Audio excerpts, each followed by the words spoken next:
Tuhan, ku cinta dia,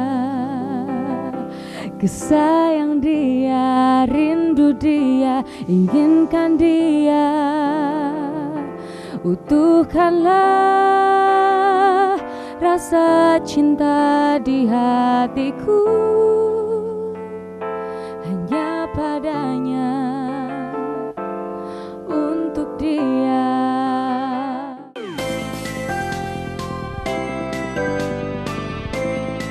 Bagi Anda pecinta kopi, tampaknya tempat ini wajib Anda kunjungi. Ya, XYZ District. Di sini Anda akan disuguhkan dengan 100 macam jenis kopi pilihan khas Nusantara.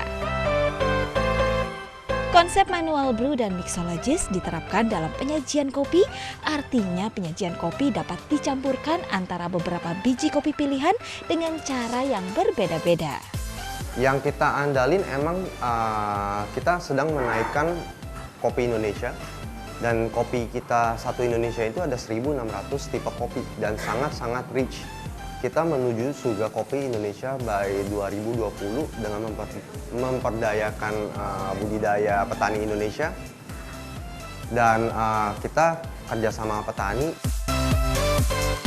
Salah satu yang menjadi andalan dalam kedai kopi ini yakni The Baker's Delight, The Layers, dan The Chemical. Selain itu, terdapat juga cold drip coffee. Kedai kopi berkonsep semi-Eropa ini mengedepankan sisi kesehatan. Penggunaan gula tidak dianjurkan di sini. No sugar itu kenapa? Karena dengan satu tetes sugar, antioksidan yang sangat bagus dari kopi yang sangat bagus untuk tubuh itu akan hilang.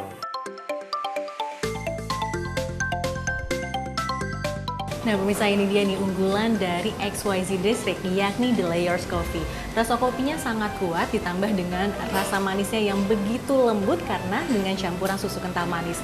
Dan memang seluruh kopi di XYZ District ini merupakan kopi lokal yang bertujuan untuk meningkatkan kualitas kopi Nusantara di mata mancanegara.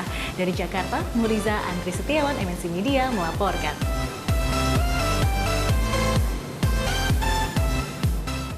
Masih di intermezzo. Banyak info, gak bikin kepo. Nah ini kayak lebih enak di outdoor nih kayaknya Ayu sama Mas Awe ya. Gimana Ayo rasanya? loh. Semeriwi katanya. Semeriwi, Ayo Mas Awe dan juga pemirsa di rumah, kita balik lagi ngobrol dengan dua narasumber kita masih memperingati Hari Peringatan Dunia. Nah berbicara tentang tadi kita sempat ngobrol sama Mas Arif yang walaupun dengan keterbatasan penglihatan tapi masih percaya diri dan juga masih bisa memberikan motivasi buat orang banyak. Betul. Foto ekstrim dari atas gedung. Kalau foto ekstrim itu pasti menggunakan yang namanya alat bantu ya Mas? Harus pakai ya yang nggak... Action kamera. Action kamera kamera ya. Kita diajarin dong Mas bagaimana caranya, soalnya kita kalau ngambil gambar suka nggak dapet angle. Ya mungkin nanti saya diundang lagi ke Inggris sama Mas Ikdam begitu saya juga sudah siap gitu tongsinya ya. Oke, ini kita sekarang mau dikasih tips sama Mas Arif gitu ya, foto ya Zaya. Betul. Menggunakan yang namanya, ini menggunakan apa nih Mas? Action kamera. Action kamera, oke. Action, boleh. Kalau saya sih biasanya selfie-nya pakai handphone doang Mas. Sama, gitu. saya juga biasa pakai Ya ini. kalau saya selfie-nya sih lebih mementingkan background ya, soalnya saya kan mengutamakan action bukan dari selfie. Orang kan selfie biasanya mengekspos diri. Betul. Kalau saya lebih ke actionnya. Kalau selfie mengekspos diri, kalau misalnya Iya. action kamera itu lebih ke background. Iya, dari Atau view gimana yang lokasinya kita. lihat. Tapi Iya. ketika kita di atas gedung bukan ada bahaya Mas. Coba boleh dipraktekkan Mas. ayo. Boleh ya. Iya, Misal di iya. sini Iya, ya. boleh, misal- boleh. Di sini nggak ada pakai bahayanya ya. Oh, nggak ada bahaya kalau ini nggak ada tenang dong, aja. Ini nggak ada bahaya Jadi ini. kita bersama Mas Ikdam juga ya, kita berempat ya. Di depannya. Ini Oke. pemirsa di rumah salah satu tips cara yaitu Aku di mana lihatkan nih? Aku background-nya di ya. mana? Aku di sini. Boleh. Di situ ya. Nggak masuk ya. Oh, nggak cukup. Oke. Mas Ikdam, kita cheers dulu. Enggak, kita Jadi duduk aja. ceritanya di atas. Ini kita sekarang ceritanya di atas puncak gedung gitu ya. Oke, ini puncak gedung Pojokannya, tertinggi iya. di dunia ya, Jadi anggap di aja depan gitu. sana itu udah jurang, kita sekarang di pinggirannya. Boleh, boleh. Di pikirannya, ya ampun. Saya di ujung ya. Oke, Boleh. ini kita di ujung ya. Oh, Mas Arif di ujung. Hati-hati ya, Mas. Oke, siap. Oh, boleh. Mana yang Jangan megangin? dong, Nak? Mas.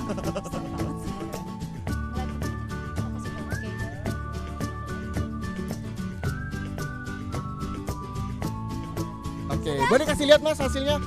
Jadi memang dari backgroundnya ya. Nih, boleh kasih lihat. Mana hasilnya? Oke.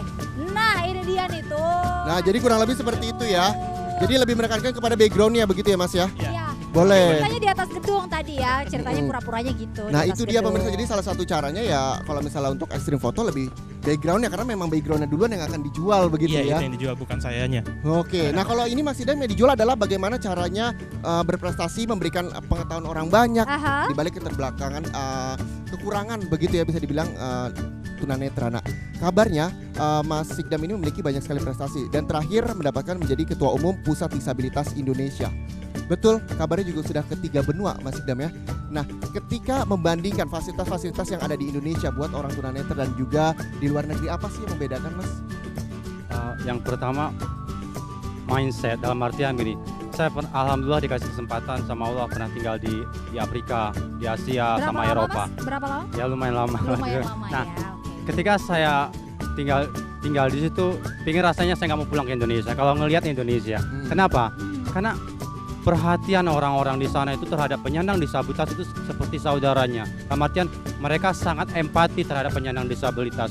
Dalam artian perhatian mereka, prioritas utama mereka adalah penyandang disabilitas. Misalnya yang tidak ada di Indonesia apa, yang Tapi ada di luar di negeri sana apa? ada. Contohnya, Iya. yang sangat membuat kita mandiri di luar adalah di situ ada yang namanya call center. Jadi kalau di Korea itu misalnya saya tunanetra, kalau saya mau main ke Ainis TV segala macam, saya butuh bantuan kan. Kalau sendiri nggak mungkin. Betul. Kita lihat fasilitas kendaraan, orang-orang sangat tidak membantu. Iya. Tapi kalau di Korea kita telepon misalnya 002, langsung mereka kirim bantuan, langsung berangkat. Jadi tunanetra di Korea mereka tuh sampai 24 jam itu di stasiun kereta nggak Jadi masalah. benar-benar dimudahkan dan dianggap seperti hal yang banyak begitu ya. Iya. Betul. Dan juga kita pengen kasih info sama pemirsa yang ada di Iya. rumah, nih Reza, di mana ada kebiasaan-kebiasaan sebetulnya untuk Anda yang pastinya sehat, Iya. ya, yang bisa merusak mata. Kira-kira apa saja sih ini? Apa? Kayaknya penting juga buat saya nanya Pasti, kacamata ya. pasti Reza kan matanya suka merah tuh. Benar. Siapa tahu ini gara-garanya. Kita lihat sama-sama. Ini dia pemirsa.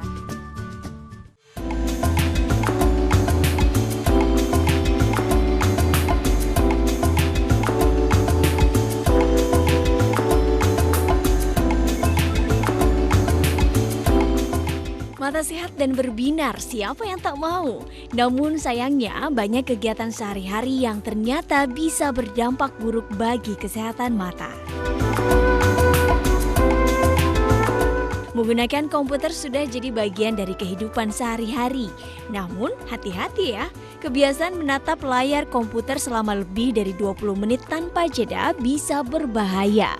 Membuat mata terasa lebih perih, kering, hingga iritasi. Agar lebih aman, istirahatkanlah mata setelah menatap layar komputer selama 20 menit dengan melihat objek lain selama 20 detik. Tidak banyak yang tahu kebiasaan merokok juga berkontribusi dapat merusak mata. Zat-zat kimia yang ada pada rokok berpotensi meningkatkan risiko mata rabun sampai kebutaan. Banyak orang yang mengesampingkan pentingnya penggunaan kacamata hitam pada siang hari. Padahal kacamata ini bisa melindungi mata dari paparan sinar matahari yang bisa merusak mata dan memicu terjadinya katarak. Hal-hal yang dianggap biasa dan sepele ternyata bisa berakibat fatal buat kesehatan mata kita. Jadi jaga selalu kesehatan mata agar tetap sehat.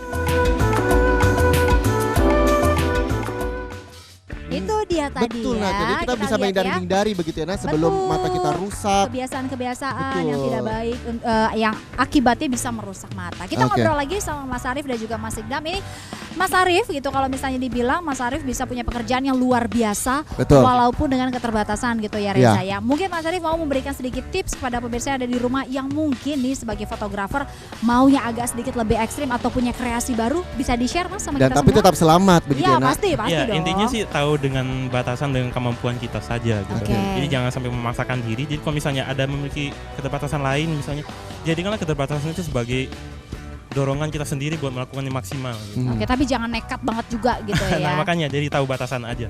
Oke deh. Nah kalau dari Mas Sikdam, bagaimana Mas Sikdam? Mungkin buat pemirsa di rumah nih ada yang mengalami disabilitas juga. Ketika terpuruk, bangkit lagi dan akhirnya bisa survive sampai sekarang dan justru bisa menjadi motivator bagi orang-orang kebanyakan. Bagaimana caranya Mas? Yang pertama ini kan begini, saya tadi cerita bahwa saya itu terlahir normal. Oke. Ketika saya normal bisa melihat saya punya banyak mimpi, punya cita-cita. Tapi semuanya hancur dan saya tinggalkan karena saya mengalami kecelakaan. Tapi saya tidak putus asa, dalam artian saya melihat disabilitas ini sebagai berkah dan saya bersyukur. Dalam artian meskipun kita disabilitas, kuncinya adalah kita harus bersyukur dan percaya bahwa apapun yang terjadi sama kita itu adalah yang terbaik yang Allah berikan kepada kita. Itu yang pertama. Yang kedua, jangan pernah kurangi mengeluh, jangan pernah lihat kekurangan kita, tapi lihatlah kelebihan kita. Terus yang artian berusaha terus dan percaya bahwa kalau kita berusaha, pasti Allah kasih jalan. Dan itu dan banggalah dengan diri sendiri. Apapun kondisi kita, sayangi sama diri kita dan maksimalkan kelebihan yang ada dan percayalah bahwa disabilitas itu bukan musibah tapi berkah. Saya sudah merasakan. Nah, Mas Sigdam, lagi-lagi buat pemirsa di rumah nih, kira-kira kalau misalnya mengalami disabilitas atau tunanetra bisa bergabung kemana? Ya, mereka bisa join ke Pusat Disabilitas Indonesia. Ini adalah organisasi penyandang disabilitas Indonesia, atau ke Facebook saya. Walaupun saya tunanetra, saya Facebookan. Ketika Sigdam Hasim ada. Betul. Ya, pemirsa jangan lupa ya untuk join. Terima kasih banyak Mas Sigdam dan juga Mas Arif atas waktunya. Lagi-lagi keterbatasan bukan hanya menjadi orang lain tidak percaya diri begitu, justru menjadi kekuatan terlebih yang dimiliki oleh orang tersebut. Dan mudah-mudahan semua tetap bangkit, tetap semangat untuk menjalankan hidup. Terima kasih banyak sekali lagi Mas Arif dan juga Mas Sigdam. Terima kasih. Dan juga Mas Arif, nanti kita akan ngobrol sama siapa lagi. Betul. Balik lagi nanti tentunya hanya di Interbase. Banyak info, gak bikin kepo. Ada Zizi nanti.